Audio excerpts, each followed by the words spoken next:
The palace halls of Thalara were cold, both in stone and in heart. Solari walked silently past tall mirrors and crystal windows, her silver eyes lowered.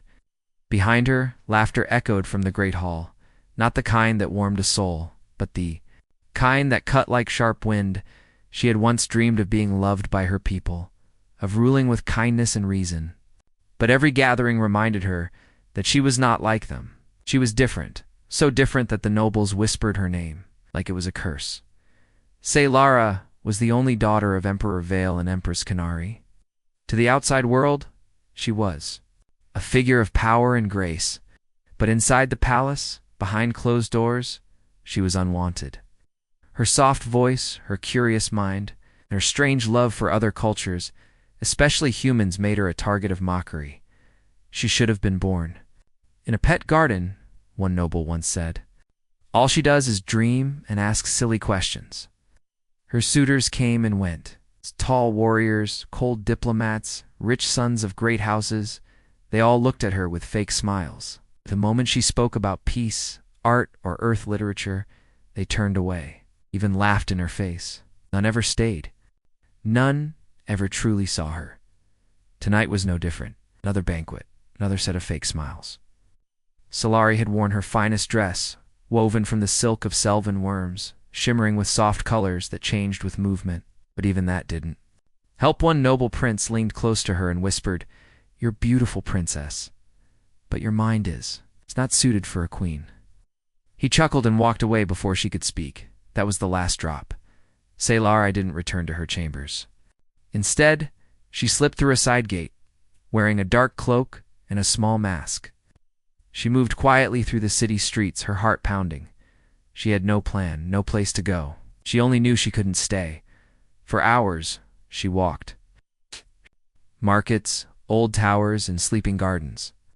Finally, she reached the outer edge of the city, where human outposts had been set up for trade and study. Her people didn't visit there often. Humans were seen as simple, rough, and unpredictable. The nobility looked down on them, but Solari didn't. She had spent many nights reading their stories and watching their old films. Something about them, how they loved, how they laughed, felt real. Not polished, not perfect, but true. She stopped. Near the gates of a small human repair station, it was quiet, with only one dim light glowing above the entrance. Oh yeah. Inside, she saw a young human working alone. His hands were covered in grease, and he was focused on fixing a broken panel. The name on his jacket read Alex. Solari watched from the shadows. Something about his calm movements made her heart slow down. She stood there for minutes, maybe longer, before the cold air made her shiver. Alex. Without thinking, she stepped forward. Alex looked up. He blinked, surprised to see a stranger at this hour, especially someone dressed like her. "Hey," he said kindly, wiping his hands. "You lost or something?" Solari hesitated. This was it. She could turn around, or she could speak. I was walking," she said. "I saw the light." Alex smiled. "Well, you're welcome. To warm up here, it's freezing tonight." He moved to a bench and pushed some tools aside. "Name's Alex Sell." "Ria," she said, quickly making up a name. He didn't question it. He just nodded. "Nice to meet you, Selria." Stepped inside. The room was small, but warm. Machines hummed quietly, and the scent of metal and oil filled the air. It wasn't a palace, but for the first time in years, she didn't feel watched or judged. Alex poured her a cup of hot water with some kind of citrus scent. "Not sure." "If you like lemon," he said, "but it helps." Solari took it and smiled. "Thank you." They talked first about small things, weather, work, how boring long nights could be. Then slowly about bigger things. She asked about Earth. He told her about beaches and cities, about dogs and music. He laughed when she said she had never seen snow. "You'd love it," he said. "Cold but fun. You can throw it at people, and they'll laugh instead of being angry." She laughed softly, too. "That sounds strange." "Yeah," Alex said, "but good strange." She stayed until dawn. Before leaving, she looked at him and said thank you. "No one's ever spoken to me like that?" He smiled, confused. "Like what?" "Like, I'm just Me. She left before the city woke. Her heart felt lighter, but she knew this could not last.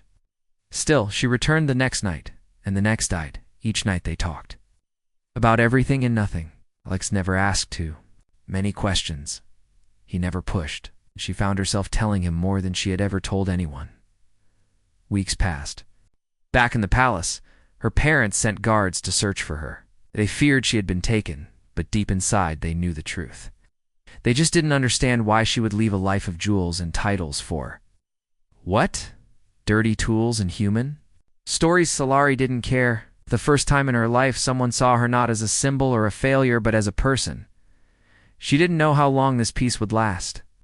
But for now, every time Alex looked at her and smiled, she believed that maybe, just maybe, she didn't have to be alone anymore. Scifi waited until the last patrol ship left the skies over the outer zone. Her cloak was pulled tight around her shoulders, and her mask was hidden in her pocket now. She no longer cared if someone saw her walking the edge of the alien city. She had only one place in mind, and that place was where Alex was. As she reached the human outpost, she saw the warm yellow glow from the windows. Inside, Alex was sitting cross-legged on the floor, repairing something small with careful hands. When he looked up and saw her standing in the doorway, his whole face lit up. "Hey, Selria," he said, happy and surprised. "You came back." "Always come back," she replied softly, stepping into the room. He moved aside to make space for her. "Then I must be doing something right." She smiled and sat beside him. Even though the place smelled of oil and metal, it felt more comforting than her grand bedroom back in the palace. Here, no one laughed at her. No one watched her every move. Alex handed her a small device. "Ever used one of these?" She turned it over in her hands. "No." "What is it?" "A scanner, used to find weak signals. I use it for lost drones or when something's wrong with the comm lines." He guided her hand to the right buttons, gently, showing her how to turn it on and off. His fingers brushed hers by accident, and she froze for a second. But he didn't pull away quickly or act awkward. He just kept talking like it was nothing.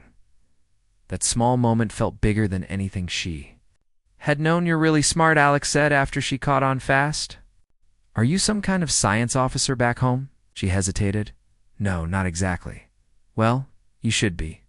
For a while they didn't talk. They just worked together in silence, fixing broken panels and checking cables. She watched. How focused he was, how patient. He didn't seem to care about status or titles. He just wanted to build things and solve problems. "Do you like being here?" she asked finally. Alex leaned back and stretched. "Honestly, yeah, it's quiet. I don't have to pretend. Just do my job and help people if I can. No big deals. No drama." She looked at him for a long moment. "I wish I had that." He turned toward her. "You don't." "No," she said, voice low. "Where I come from, everyone pretends. Everything is a performance. They expect you to act a certain way, speak a certain way, even think a certain way. If you don't, they treat you like you don't belong." He frowned. "That sounds awful." "It is." She paused. "They rejected me." He didn't ask why. He didn't press for details. He just said, "Then they're fools." She felt something in her chest tighten, something close to tears, but not quite. She looked away and whispered, "Thank you." They sat like that for a long time, not speaking, just existing beside each other. For Scifi, that was more peace than she had ever known. The next few days became a quiet rhythm. She visited each night, and Alex always welcomed her. They shared food, strange human snacks she had never tasted. They listened to old songs from Earth, songs about love, sadness, and hope. She asked questions about the lyrics, and he tried his best to explain. One night, Alex brought out an old book, torn and yellowed, but still readable. "What is that?" she asked. "A book of stories," he said. "Fairy tales." "Ah, my mom gave it to me when I left Earth." He handed it to her, and she ran her fingers along the pages. "Stories like these aren't allowed in my world." "Why not?" "Because they make people feel. That's the whole point." She looked up at him. "That's what I thought too." That night, she read aloud one of the stories while Alex listened. Her voice was soft, careful, but full of wonder. It was the first time she had ever read something just for joy. Not for duty, not for study, just joy, but peace. No matter how warm, always has shadows. On the 6th night, just as she arrived, she saw something that made her stop cold. A small Thalaran scout ship hovered above a nearby hill, silent and dark. It was watching the human outpost. She ducked behind a storage unit, heart racing. They had found her. She thought of turning back, of running, but her feet moved forward. She had to see him. Even if it was one last time, she entered the outpost, and Alex noticed her worry right away. "What's wrong?" She shook her head. "Nothing." "You're lying." She looked down. Then finally whispered, "They're looking for me." Frowned. "Who?" "My people." Alex stared at her. "What do you mean, your people?" She took a slow breath and stepped back. Her hand reached into her cloak and pulled away the simple device that hid her appearance. Her royal markings glowed faintly now. Her skin shimmered with soft light. Her silver eyes met his. "I'm not Selria," she said quietly. "My real name is Selari. I'm the daughter of Emperor Vale. And I ran away." Silence. Alex blinked. He opened his mouth, then closed it again. Finally, he said, "Right. Royalty." She nodded. "Yes." He rubbed the back of his neck. "Okay, that's a lot." "I'm sorry," she said, voice trembling. "I didn't mean to lie. I just... I didn't want to be seen as a title. I just wanted to be me." He looked at her. Then he smiled gently. "Well, Solari," he said, "I liked you before I knew you were royalty. And I still like you now." Her eyes widened. "You're not angry?" "Angry," he chuckled. "You helped me fix panels, you read fairy tales, and you made my nights less boring. You could be a queen or a star pilot, and I'd still think you're just... you." A tear fell from her eye. She wiped it away quickly. "Alex," she whispered, stepping closer, "I've been rejected all my life. But you..." She paused, her voice shaking. "You made me feel like I matter." He didn't say anything. He just took her hand and held it softly. Outside, the scout ship moved away, but others would come. And inside, something had begun. Something small and fragile. But real. The morning sky over the outpost was quiet, but Solari couldn't sleep. She sat on a crate just outside the building, watching the horizon with tired eyes. Ever since the scout ship appeared, she knew her time here was limited. They had found her. It was only a matter of days, maybe hours, before more came inside the outpost. Alex worked on his usual repairs, but even he moved slower than before. Last night had changed everything. Solari was no longer just a kind stranger who asked strange questions. She was the princess of an empire.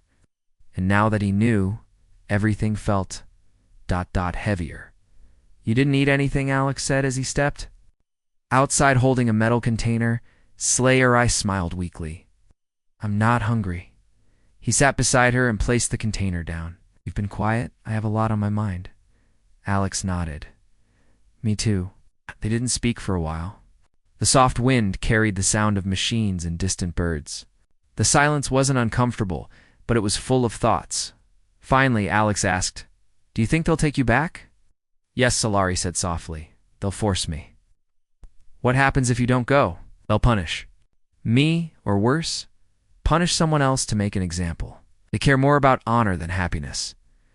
He looked down at his hands. "That's not right. It never was," she whispered. Alex turned to her. "Why did you choose to come here?" "I mean, out of all the places in the galaxy?" She met his eyes. "Because I was tired of pretending. Because something inside me hoped that maybe humans would see me differently. And did we?" "You did," she said, her voice warm. "You didn't ask who I was. You just talked to me like I mattered." Alex looked away, unsure what to say. Then Solari stood up and took a deep breath. "I have to decide something." He stood too. "What?" "Whether to run again or face what's coming." Alex stepped closer. "Whatever you decide, I'll help you." Her eyes filled with emotion. "Why?" He hesitated, then said, Because you're not alone anymore. Before she could answer, a loud beep came from the outer perimeter alarm. Alex grabbed his scanner and checked the signal. His face darkened. What is it? She asked. 3. The Laren ships. Approaching fast. Solari's heart sank. Ah! They came for me. Alex ran inside and grabbed a small transmitter. We need to hide. They'll scan the area. They'll find me no matter where I go, Solari said. Not. If we move fast, Alex replied. They rushed out the back of the outpost and took the narrow path toward the nearby canyons. It was the only place with thick enough rock to block scanners. As they moved, Solari stumbled slightly, but Alex caught her hand and kept running. They didn't speak, just moved as one, once inside the canyon. Alex led her into an old maintenance tunnel, built years ago by human miners. It was dark and dusty, but safe for now. They sat on the ground, catching their breath. I'm sorry, Solari said, her voice shaking. Don't be. You could get in trouble for helping me. Alex looked at her. Worth it. She stared at him for a long moment. Why are you like this? What do you mean you risk everything, ... For me, why? Alex thought for a moment. Then he said, because when someone's drowning, you don't ask who they re-pull them out. She smiled through tears. No one ever pulled me out before. He reached over and gently took her hand. Then let me be the first. She held onto his hand tightly. They won't stop. They'll keep searching. Then we'll keep moving. She said softly, what if I asked you to come with me? Not back to the palace. Somewhere else. Far from all of this. You mean leave everything behind? Yes, a new start for both of us. Alex looked around the dark tunnel then. Back at her? Do you really think we could do that? If we try, she said. He didn't answer right away. Then, slowly, he nodded. Okay, Solari blinked. Really? Yeah. Let's get out of here. For the next 2 days, they traveled in secret, moving from one abandoned station to the next. Alex used old maps and hidden routes, and Solari helped by confusing the Thalaran tracking systems using her royal codes together. They worked like they had known each other forever. On the 3rd night, they reached a small human-run freighter station. It was quiet, and the crew didn't ask questions. Alex knew one of the engineers there, who owed him a favor. We need passage off this planet, Alex said. The engineer looked at them and whispered, You're with her, aren't you? He just stared. The man nodded. I'll help, but you need to leave by dawn. Inside the freighter, as the ship prepared for launch, Celery sat in a small room looking out the window. The stars blinked gently in the sky. Alex sat beside her, arms resting on his knees. You know, he said, when I joined the outpost, I thought life was just going to be wires and broken machines. She smiled. And now you're running from royal guards with a princess. Yeah. He chuckled. Life's weird. Then she turned to him, heart pounding, and said, Alex, I want to ask you something. He looked at her. What is it? She took a deep breath. Please. Please ... Will you marry me? He froze. For a second there was only silence between them. Then he asked, Are you serious? Yes, I've never felt seen before, never felt safe. But with you, I do. Even if we don't know what the future looks like, I want to face it with you. Alex looked at her, emotions flickering in his eyes. Then he smiled, a soft, real smile. Then yes, he said, I'll marry you. They didn't kiss or shout. He just held hands, watching the stars, and quietly promised each other something rare, hope. The freighter left orbit quietly before sunrise. It moved through space like a ghost, avoiding patrols and scanning stations. Solari sat by the small window in her cabin, her hand resting on the cold glass. Stars drifted by slowly, and each one reminded her of the world she had left behind, a world of heavy crowns and colder hearts. Alex sat across from her, reading a flight log. He didn't understand all of it, but it kept his mind busy. Still, he often looked up just to watch her, as if making sure this wasn't a dream. How far can this ship take us? She asked. It'll reach the outer rim in 4 days, Alex said. After that, we'll have to find another ride. And after that, he smiled. We keep going. Until we find somewhere they won't look. Solari nodded. She believed him. For the first time in her life, someone had chosen her not because of her name, not for power or status, but simply because he cared. Her heart felt both full and fragile. Later that evening, the freighter captain called them to the command deck. He was a tall man with short gray hair and tired eyes. He didn't speak much, but there was kindness in his silence. "I've cleared the first 3 zones," he told them. "But there's chatter on the calm lines. Your people know your off-world princess." "How far behind are they?" Alex asked. "A day, maybe less. They've sent a fast royal cruiser. Probably has orders to bring her back no matter what." Solari didn't flinch. She had expected this. "Can you still get us to the outer rim?" "I'll try," the captain said, "but if they catch us, there's not much I can do." "We understand," Alex said. They left the deck, returning to their room. Once the door closed, Alex turned to her. "You might not have much time. Then let's use it well," she said softly. He looked confused. "What do you mean? Let's not wait. Let's do it now." "Do what?" "Marry me. Before they come." Alex blinked. "Here, on this ship," as she said with a small smile. "We don't need a crowd or a fancy hall. Just words, just truth." He stared at her for a moment, then nodded. "Okay, let's do it."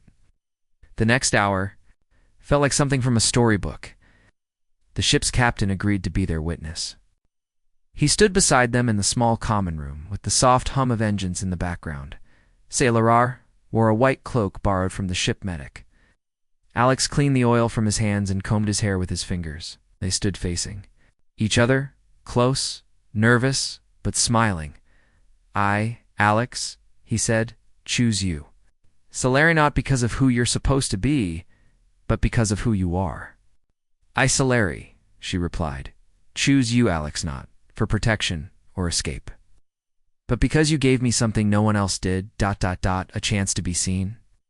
They held hands, and the captain said simply, "By the spirit of stars and the truth, between hearts, you are joined. No music, no crowd, no grand speeches, just love.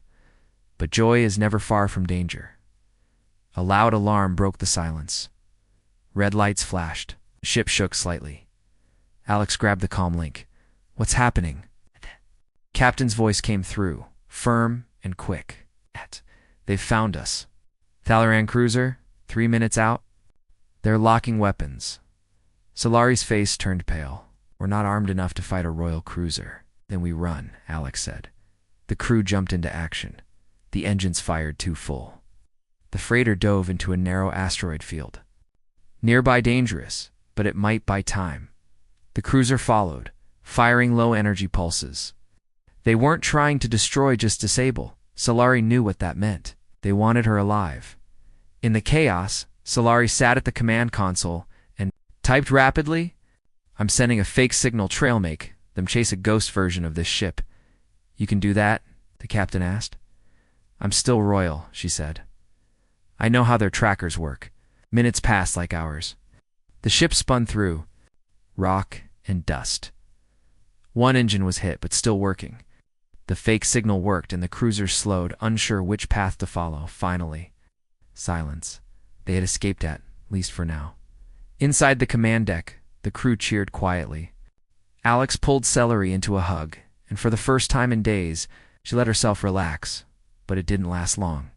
A message came through a direct broadcast from the Empire. The screen lit up with the face of Emperor Vale. His voice was calm, but cold. "To my daughter Solari," he said, "you have broken our laws, embarrassed your name, and risked a treaty by bonding with a human. Return at once, or we will consider this act a betrayal against the throne." The message ended. No threats, just a promise of consequences. Saylara stared at the blank screen. Her fingers trembled. Alex placed his hand over hers. "What are you thinking?" She looked at him. "I'm thinking, we need to be stronger now. We are." But deep inside, both knew this was only the beginning. Their love had become more than escape. It had become a message, a silent voice to the stars, and soon the galaxy would have to hear it. After the message from Emperor Vale ended, Silence filled the ship. Everyone on board looked at Solari, waiting to see what she would say or do. But she just stood there, eyes locked on the dark screen, her breath calm, her heart steady. Alex steady. Alex stepped forward and gently touched her shoulder. "You okay?" "I expected worse," she said. "He's trying to shame me back, not scare me." Double quotes, so, "What now?" the captain asked. "We keep going," Solari said. "There's a neutral system 3 jumps away, but they don't answer to the Empire or Earth. We'll be safe there at least for a while. I can get you close." The captain nodded. "But that's all. If I go further, they'll mark my ship." "We understand," Alex said. "You've done enough." The next few hours passed in silence. The ship moved at full speed, jumping between systems as quickly as it could. Each time they entered a new sector, Alex kept a hand on Solari's shoulder, as if to remind her he was still there. Salar sat at the back of the ship thinking. Our people wanted her back, not because they missed her, but because she had become a problem, a symbol of rebellion. She had married a human, something no royal bloodline had ever allowed. In their eyes, she had broken the rules. But in her heart, she had found peace. Alex joined her and sat down beside her. "You've been quiet, just thinking," she replied. "About home?" "No," she said. "About the future." He smiled a little. "I've never really thought about the future before." "Neither have I," she said, "but now, I want to." He looked at her, serious. "You really believe we can find peace?" She nodded. "I believe we can build it even if it's small." Suddenly, the ship jerked. Lights flashed red, and an alarm rang across the deck. "Incoming vessel." The captain shouted over the intercom. "They found us." Solari and Alex rushed to the command room. On the screen, a large Thalaran battlecruiser appeared. It wasn't just a scout, it was a warship. "They're sending a message," one of the crew said. "Put it through," Solari ordered. The screen showed a tall alien figure in dark armor.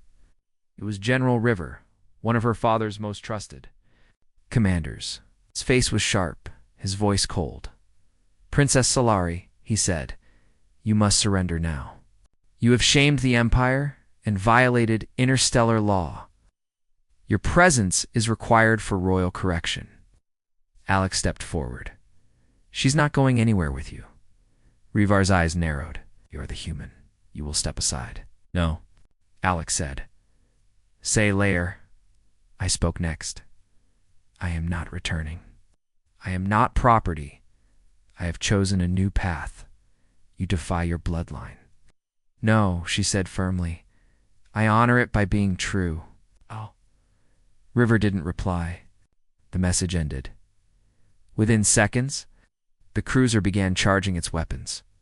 "We can't outrun them this time," the captain said. Lara looked at Alex. "Then we make a stand." Alex grabbed a toolkit and ran toward the engine room. "Boost our shields for a few minutes, give you time." "What about weapons?" Solari asked. The captain shook his head. "We're a transport ship, nothing strong enough to stop them." Solari stared at the command panel. Then an idea came to her. "Wait, I know their battle codes. If I send a signal using an old royal override, I might confuse their systems." "That's risky," the captain warned. "So is doing nothing," she said.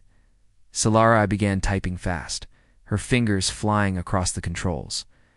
Alex's voice came over the intercom. "Shields are boosted. Only for 90 seconds. Do whatever you're going to do fast." Solari sent the override signal. For a moment, the enemy ship paused. Their systems blinked. Their formation shifted. "Just enough they're confused," the captain said. "Now's our chance." The freighter made a sudden move, diving toward a nearby moon. Using its gravity, they slingshotted away, disappearing into a dust field. The enemy ship tried to follow. The override signal kept jamming their sensors. 10 minutes later, everything went quiet. They had escaped Dash again. Alex returned to the control deck, covered in sweat and grease. "Please tell me that worked." "We're alive," Solari said, smiling. He walked over and wrapped his arms around her. "We need to stop meeting danger like this. One day," she whispered, "we'll wake up and there will be no more ships, No more threats. Just us. He kissed her forehead gently. I want that. The freighter dropped them off at a small neutral colony on the edge of the galactic rim. The colony was hidden, peaceful, and full of beings who didn't care about bloodlines or laws. Just survival and peace. A kind elder gave them a small home near a quiet river. There were no royal halls, no shiny screens, just soft wind and a sky full of stars. Alex built a workshop. And Celery began teaching the local children about art, language, and the stars. She was no longer a princess here. She was just Celery. Every evening, they sat by the river, hand in hand, watching the sunset. And each time, Alex would ask, "Do you miss it?" And each time, she would reply, "No, this is where I belong." But deep inside, both of them knew the galaxy had not forgotten. And soon, someone else would come. Days turned into weeks, weeks into months. Solari and Alex lived a peaceful life in the quiet colony near the river. The people there accepted them without asking questions. No one cared that she had once worn a crown or that Alex had no titles. At all, they were just two people who chose each other. Alex spent his mornings fixing machines for the colony water filters, farming drones, broken solar panels. Solari worked with the children, teaching them how to read stars and draw the shapes of distant worlds. At night, they would sit under the sky and speak softly about the day. There was no fear.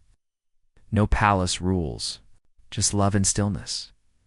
One morning, while planting new seeds near their small garden, Solari paused and looked at the sky. Something didn't feel right. Faint pulse moved through her chest, a strange sensation like the pull of a memory. She stood and turned toward the horizon. Alex saw her expression and walked over. "What is it?" "Something's coming," she said. Within an hour, the colony received a message. An Imperial ship had entered the system. Not a cruiser, not a warship, just a single diplomatic vessel, small and slow.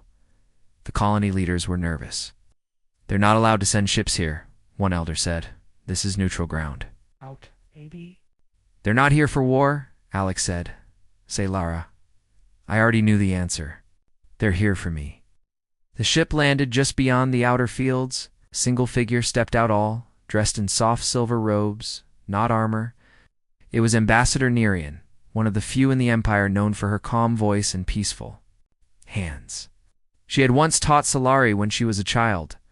The ambassador was escorted to the colony center, where Solari waited with Alex by her side. Nerian bowed gently. "Princess, not anymore," Solari said. "Just Solari now." The ambassador smiled kindly. "So I've heard." She looked at Alex next. "You must be the human who changed her path." "I just stood beside her," Alex replied.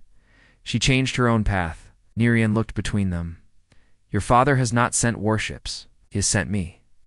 There are changes happening back." Home Solari raised an eyebrow. "What kind of changes?" "Some of the royal houses are beginning to question the old ways. Your marriage caused an uproar, yes, but it also opened many eyes. There are those who now believe kindness is not weakness. That honor is not only about control." "And my father?" Solari asked. "He is old," Nerian said simply. "His power is not what it once was. Your absence has created a hole, and many fear that your silence speaks louder than rebellion." Solari crossed her arms. "Why come now?" "To ask you," the ambassador said. "Not to return in chains, but to speak." "Speak where?" "To the High Circle. To the people. Tell them what you've seen. Tell them what you've lived." Solari looked stunned. "They never listened before. They will now. They have to. The galaxy is changing. And whether they like it or not, you are part of that change." Alex stepped forward. "And if she refuses?" Nerian didn't raise her voice. "Then you may continue your life here. No ships will follow. No more messages will come. She will remain free, but silent." The offer hung in the air like a heavy cloud. Solari looked at Alex. "What do you think?" "I think you have a voice," he said, "and maybe it's time they heard it." Solari turned back to Nerian. "I will go. But Alex comes with." Me, of course, the ambassador replied. The next day they left the peaceful colony and boarded the small diplomatic ship. The journey back to Thalara was quiet. Solari sat by the window watching familiar stars pass by, but her heart no longer felt small. It felt strong when they arrived. Crowds waited not with weapons, but with silence.